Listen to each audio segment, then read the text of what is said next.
Hello दर्शक बंधु 100 blogs रो day number 10 रे आप समस्त को स्वागत करुछे। आज आम आसीलु आम झारसुड़ा स्थित प्रभु श्री जगन्नाथ मंदिर।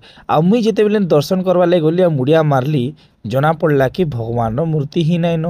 जिते बेले मुझे पचराली नना के से कहले आज्ञा स्नान पूर्णिमा चली से लगी आम मूर्ति के स्नान मंडप आड़े नहीं जाइलु। तो मुई आउ नना गलु सेन के तारपर फ्रेंड्स देखिपे भगवान श्री जगन्नाथ बलभद्र और माँ सुभद्रा दर्शन कलापर पूरा बहुत शांति मिलला। तो चलुन ई मंदिर प्रांगण विषय टी जानमा। और हाँ फ्रेंड्स ई मंदिर प्रांगण रे बहुत सारा मंदिर अच्छे जेनता कि आमर माँ लक्ष्मी मंदिर, श्री राधा माधव मंदिर। गुटे साइडटा देखी सारा पर आमे मंदिर रो पूरा परिक्रमा कलु। आ देखि पारुथे मंदिर ने भगवान को सब अवतार दिखाई। इन्हें देखलु आमे माँ विमलांकर मंदिर।